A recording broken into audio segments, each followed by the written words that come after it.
Teşekkür ederiz ana yayınımıza katıldığın için. Röportajda Bedran Çiyakurd'un Özerk Yönetimi Eş Başkan Yardımcısı Bedran Çiyakurd'un verdiği mesaj, yani ağır da olsa bazı adımlar var, olumlu bir adım olduğu söyleniyor, ancak somut anlamda atılmış adımların olmadığı vurgusu da var. Yani askeri, siyasi ve idari, ekonomik ve anayasal taleplerin ortaklaştırılması, ortak bir geleceğin inşasında önemli vurgusu vardı. Senin hem bölgedesin, gözlemlerin bölgedeki halk içerisindeki halkın tepkisi ne yönlü, gözlemlerin neler, hem de siyasal anlamda bu Şam Özerk Yönetimi arasındaki görüşmelerde yıl sonuna kadar olmasa da önümüzdeki dönemdeki gelişmeleri nasıl yorumluyorsun? Nasıl olabilir? Ne yöne seyredebilir? Birçok değişken ve etken var kuşkusuz. Ben fazla uzatmayayım, sözü sana vereyim. Nasıl görüyorsun? Evet Selahattin, özellikle 10 Mart tarihinde yapılan bir anlaşma, mutabakat metni var ortada. Özellikle hem Kuzey ve Doğu Suriye Demokratik Özerk Yönetimi ve geçici Şam hükümeti tarafından imza altına alınan bir madde söz konusu. Lakin özellikle son dönemde bu görüşme trafiği kimi yanlarıyla tıkanmış durumdaydı. Özellikle Şam hükümeti bu konuda bir nasıl diyeyim, çift taraflı bir yaklaşım içerisindeydi. Çünkü özellikle Türk devletinin çeşitli zorlamaları vardı. Hem KSD'nin entegresi olma noktasında, yine keza o 10 Mart anlaşmasına, mutabakatında alınan birçok karara itirazı söz konusuydu Türk devletinin. Özellikle son dönemde Türk devletinin bir piyonu olarak hareket eden geçici Şam hükümeti bu konularda adım atmakta imtina ediyordu. Ta ki özellikle son dönemde hem Eşrefiye, Halep'in Eşrefiye ve Şeyh Masud mahallelerinde ortaya çıkan direniş süreci, yine keza ABD yetkililerinin, SETCOM'un burada yaptığı görüşme trafikleri vardı. Bunlarla birlikte geçici Şam hükümeti bir adım atmak zorunda kaldı ve nitekim 7 Ekim tarihinde bir görüşme gerçekleştirildi. Çünkü aslında bu görüşme de biraz daha Türk devletinin görüşmede Türk devletinin haberdar olmadığı da yaptığımız görüşmelerde bize aktarılan bilgiler arasındaydı. Keza yine çeşitli açıklamalar olmuştu bu konularda. Türk devleti bu görüşmede masanın dışına bırakılmıştı.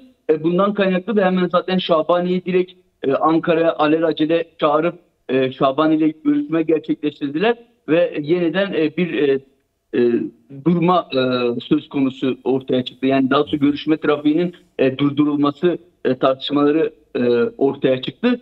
Buna rağmen ise halen bir görüşme trafiğinden bahsedebiliriz. Şöyle, zaten yapılan 7 Ekim'de yapılan görüşmede özellikle KSD'nin entegrasyonu ve yine yeni anayasa tartışmaları gündeme geldi. Yine öte yandan havaalanı ve geçiş kapılarının ne olacağı konuları tartışıldı.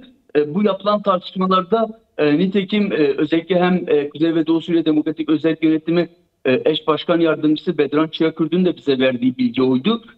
KSD 3 tümen ve 2 alay olarak özellikle Savunma Bakanlığı'nın içerisinde yer alacak. Tabii özellikle KSD'nin kendi ismiyle değil, ilerleyen süreçte bu isim değişecek. KSD muhtemelen yeni bir isimle ya da yeni bir artık kendine özgü bir durum içerisinde Savunma Bakanlığı'na entegre olacak. Bu önümüzdeki günlerde atılacak adımlardan bir tanesi. Aslında sadece bu entegrasyon meselesini KSD'yle sınırlı tutmamak gerekiyor. Yanlış bir algı da ortaya çıkıyor. Son dönemde özellikle Türk devleti de bu algıyı yaratmaya çalıştı. Kuzey ve Doğu Suriye'de ya da Suriye'nin tamamında da sadece işte KSD entegre olacak değil elbette. Çünkü özellikle eğitim konusu da tartışmalardan bir tanesi. Eğitim, dil kurumları var. Yine özellikle dış ilişkiler dairesi var. Yine keza kapıların ve havaalanların durumu. Özellikle en çok merak edilen ve üzerine tartışma yürütülen meselelerden bir tanesi de petrol meselesi.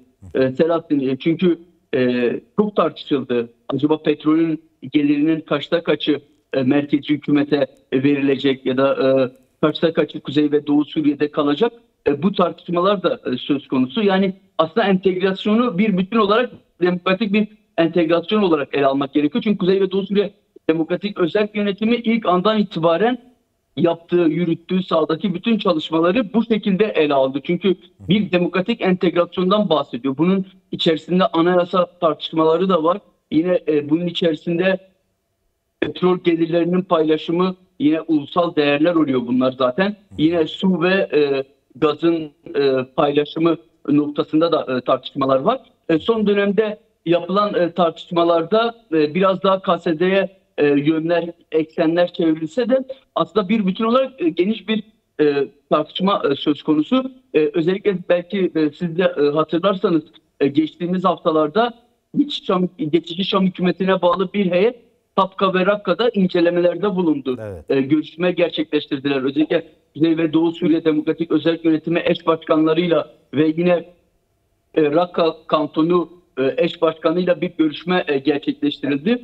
Bu görüşmede özellikle uluslararası koalisyondan da bir heyetin yer aldığını belirteyim Selahattin. Yapılan bu görüşmelerde özellikle Kuzey ve Doğu Suriye'nin hem Rakka, Tapka ile birlikte o bölgelerdeki gelişimin, kalkınmanın nasıl gerçekleştirileceği, yine demokratik özerk yönetim kurumlarının nasıl geçici Şam hükümetine demokratik bir şekilde entegre edileceği konuları da tartışıldı. Bu sadece bir ziyaretti ama görüşmeler de gerçekleştirildi bu ziyarette. Çünkü çeşitli incelemeler de yapıldı. Özellikle Rakka ve Tapka'da demokratik özel yönetime bağlı kurumlar var.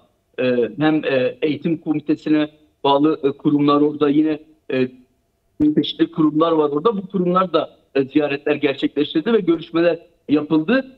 Özellikle son dönemde bu yapılan görüşmeler halk tarafından da olumlu karşılandığını söyleyebilirim. Özellikle hem 7 Ekim'de gerçekleştirilen toplantı sonrası kimi alınan maddeler, başlıklarla alınan kararlar Kuzey ve Doğu Suriye halkları tarafından olumlu karşılandığını ifade edebilirim. Sahada da yansımalarını görmek mümkün.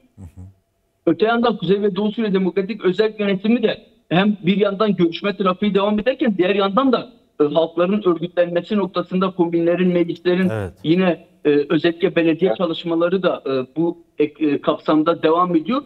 Bir diğer yandan görüşmeler devam ederken Selahattin, buna da vurgu yapmak gerekiyor. Gerçekten de Halep'in Şeyh Maksut ve Eşrefiye konuları da yapılan tartışmalarda gündemin birinci sırasında yer alıyor. Çünkü yapılan görüşmelerdeki özellikle sonrasında 1 Nisan'da varılan anlaşma da dahil olmak üzere çeşitli adımlar atılmıştı ilk etapta. Hem ortak koordine odaları kurulmuştu. Yine iç güvenlik güçleri, çeşitli ortak askeri noktalar oluşturulmuştu. Asayiş noktaları oluşturulmuştu. Fakat son dönemde, yani son bir aylık süreçte tıpkı eski Bağız rejiminin yaptığı uygulamaların bir benzerini geçici Şam hükümetine bağlı çeteler bu bölgede gerçekleştiriyor. Özellikle Emşat ve Hamzat çeteleri, yani bunlar daha önceden Türk devletine bağlı donat taburlarında yer almış, eğitimler almış. Hatta şu anda da Halep'te Türk devleti tarafından birebir eğitilen bu güçler Savunma Bakanlığı adı altında, yani bu üniformalarla birlikte burada halkın geçiş güzergahlarında halkı taciz etmeye devam ediyor. Aslında bu da bir yandan anlaşmayı sabote etme yöntemleri diyebiliriz Selahattin. Çünkü aslında Kuzey ve Doğu Suriye, Suriye'nin tamamında da böyle bir durum söz konusu. Bu güçler, özellikle Türk devletinin desteklediği güçler kimi yerlerde bu anlaşmaları ve aslında var olan halkın bir arada yaşamını sabote etmeye dönük çeşitli hamleler gerçekleştiriyor.